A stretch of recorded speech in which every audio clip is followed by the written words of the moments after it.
ध्यान दीजिए, class 10th का आपका जो दिया गया है 9वां सवाल, वह आपका क्या कह रहा है? कह रहा है कि ABCD एक समलंब चतुर्भुज है।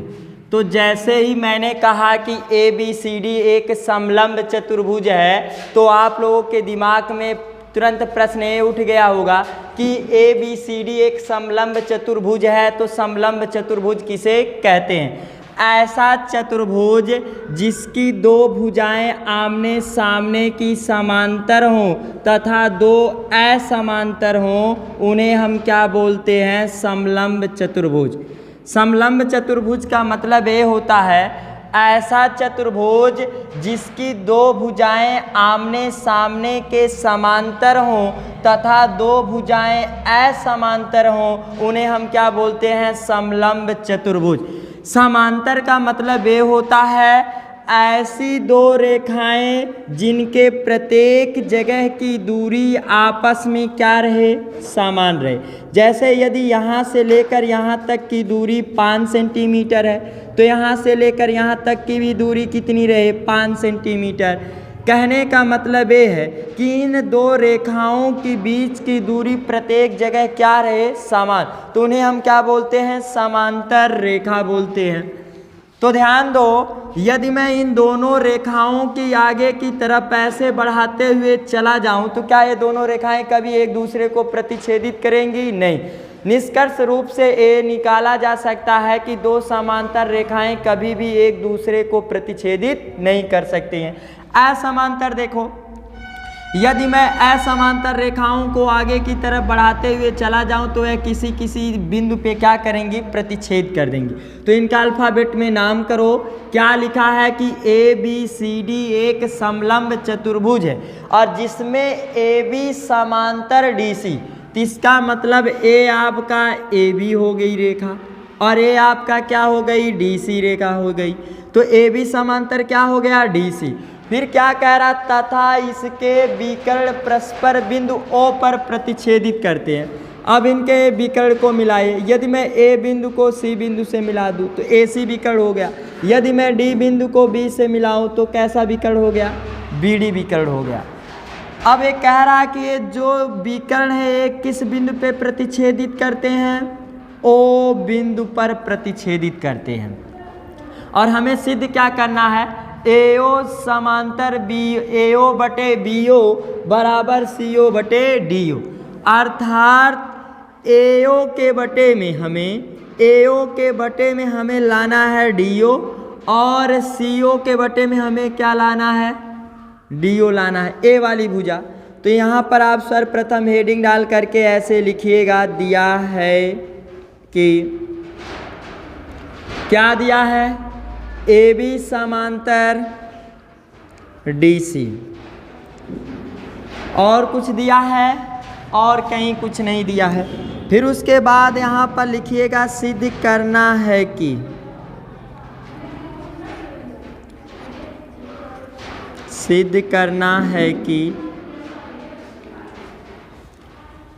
AO बटे BO बराबर CO बटे DO। अर्थात हमें AO के बटे में क्या लाना है? BO लाना है। तो यदि मैं देखूं कि AO यहाँ आ रहा है, BO यहाँ चला जा रहा, तो मैंने आप लोगों को थेल्स का एक प्रमेय बताया था। थेल्स का प्रमेय क्या कहता है? यदि किसी त्रिभुज में एक भुजा के समांतर दूसरी भुजा खींची गई हो, जैसे मैंने कोई त्रिभुज बनाया ABC, यदि मैंने त्रिभुज ABC बनाया और BC भुजा के समांतर एक भुजा मैं खींच दूँ DE, तो थेल्स का प्रमेय यही कहता है कि यदि किसी त्रिभुज में एक भुजा के समांतर दूसरी भुजा खींची गई होती है तो इनकी समानुपातिक भुजाएं आपस में बराबर होती हैं। समानुपातिक भुजाएं का मतलब क्या है? जैसे यदि मैं A से ले करके B बिंदु तक चलूं तो AB भुजा मिला और AB बिंदु पे जैसे AB भुजा पे जैसे ही मैंने बिंदु D लिया तो ये देखो दो दो छोटे छोटे भुजाओं में डिवाइड कर रहा है। किस छोटे भुजा में? एक आपका हो गया AD और एक आपका क्या हो गया DB, और यहाँ पर किस भुजा में? AE बटे EC। कहने का मतलब ये है कि यदि कहीं दे दिया किसी त्रिभुज में एक भुजा के समांतर दूसरी भुजा, तो इनकी छोटी छोटी भुजाओं का जो अनुपात होगा वह आपस में क्या होगा? बराबर। तो यदि कहीं देखा जाए तो क्या कहीं आपका दिया गया है समांतर, ये समांतर दिया है AB और क्या दिया है? DC। AB के समांतर आपका DC दिया है। तो यदि मैं देखूं AB से लेकर के DC तक आऊं तो ये हमारा कोई त्रिभुज का निर्माण ही नहीं कर रहा। तो इसका मतलब थेल्स का प्रमेय हम तभी लगा सकते हैं जब किसी त्रिभुज में एक समांतर भुजा खींची गई हो। तो यहाँ पर आप लिखिएगा रचना, और जब तक रचना नहीं करेंगे तब तक आपका त्रिभुज मिलेगा नहीं। तो लिखिएगा रचना में आप क्या करिए, आप लिखिएगा AB समांतर OP खींचा। क्या लिखिएगा? AB समांतर OP खींचा। AB समांतर क्या खींचा? OP खींचा, और ये पहले से ही दिया है AB समांतर DC। तो जैसे ही मैं AB के जगह पे OP लिखूंगा तो या करके AB लिखा जा सकता है कि AB समांतर OP, AB समांतर DC, और DC समांतर आपका क्या हो जाएगा? OP। क्योंकि मैं AB के जगह पे OP लिखूंगा तो OP समांतर DC मिलेगा। अब यहाँ पर प्रूफ में लिखा जाएगा, प्रूफ।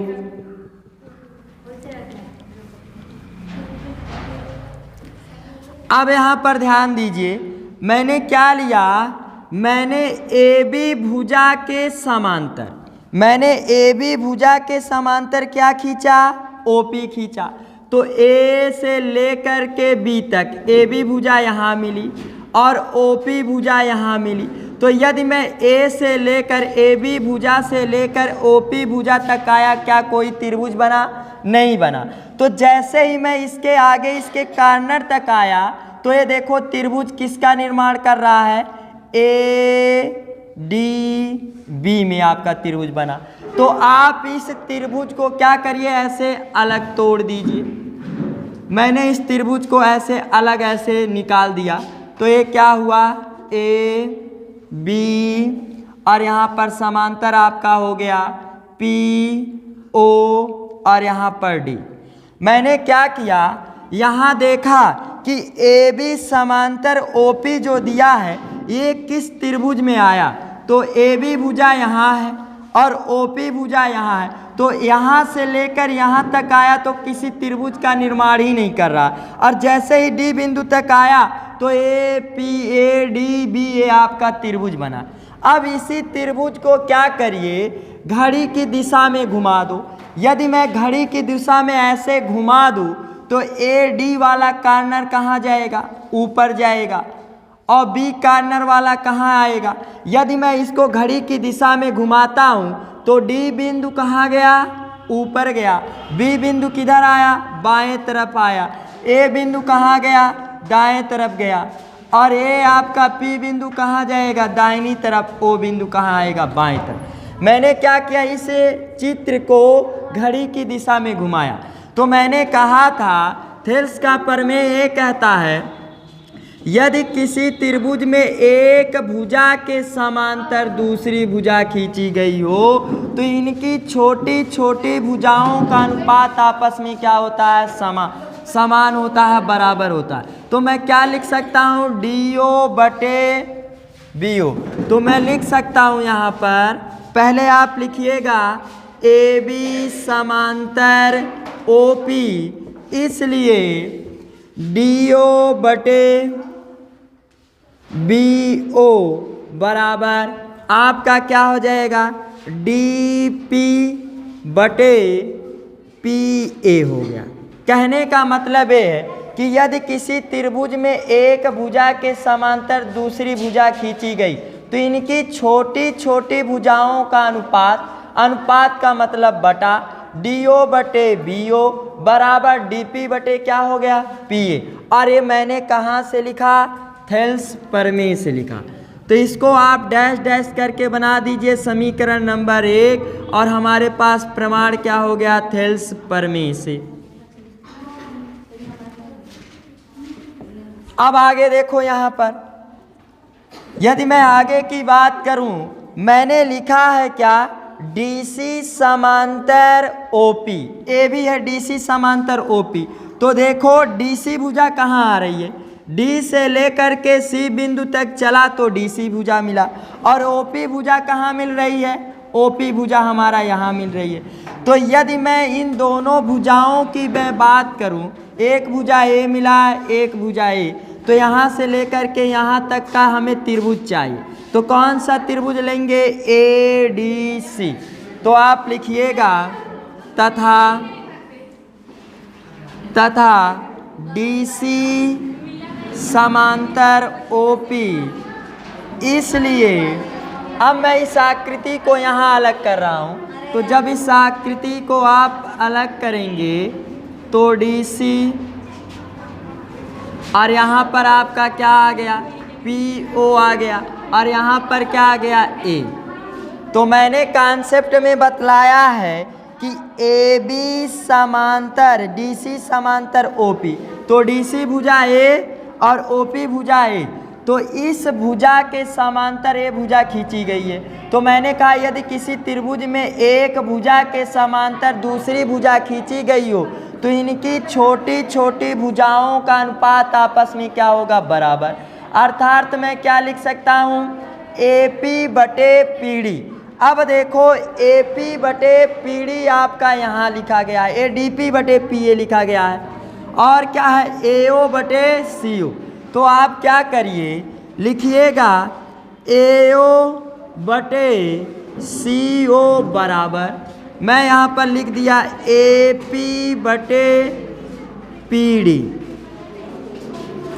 अब मैंने AP बटे, मैंने इस दाएं वाले पक्ष को पहले लिखा और बाएं वाले पक्ष को बाद में लिखा।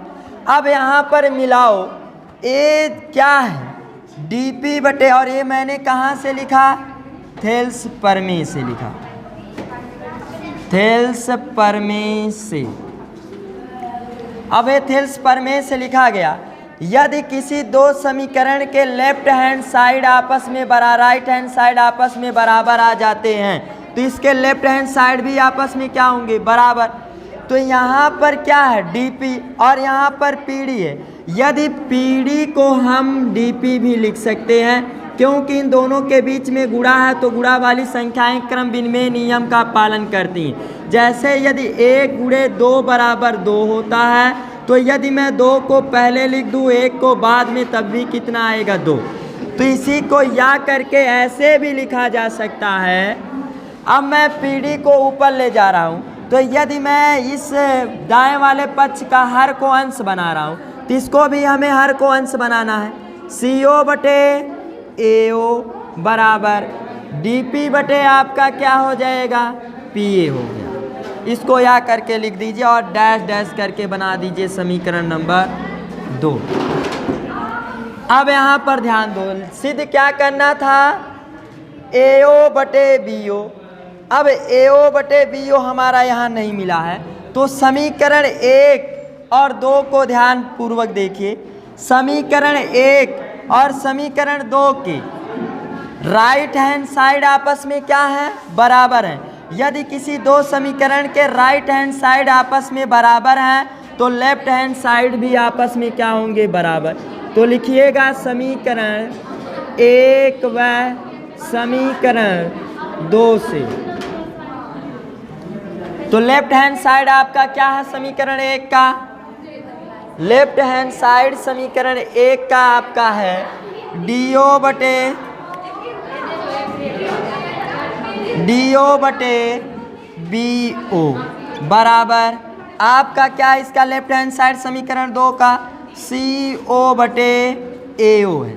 और हमें लाना क्या है, AO बटे BO। आप जानते हैं कि दुनिया में यदि कहीं भी संख्याएं अंश बटे हर में हो और बीच में बराबर का चिन्ह हो तो तिर्यक क्या करते हैं? गुणा। तो ये क्या मैं लिख सकता हूँ? DO गुणे AO बराबर BO गुणे CO। अब लाना क्या है? पहले लाना है AO, तो जिसको लाना है उसको आप केवल लिखो। आप जानते हैं यदि किसी संख्या को एक पक्ष से दूसरे पक्ष में पक्षांतर करते हैं तो चिन्ह क्या होता है? विपरीत। गुणा का उल्टा क्या होगा? भाग। तो AO बटे क्या हो गया? BO। अब बराबर जब मैंने BO को यहाँ पक्षांतर कर दिया तो BO समाप्त बचा क्या? CO।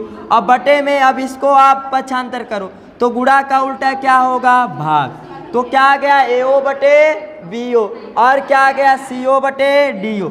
और यही हमें क्या करना था? सिद्ध करना था।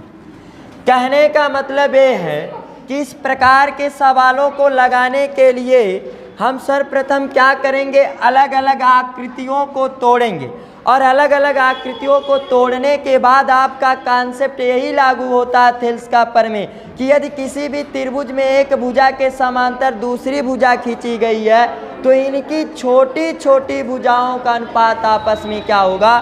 समान होगा। इसी कॉन्सेप्ट का यूज किया गया है।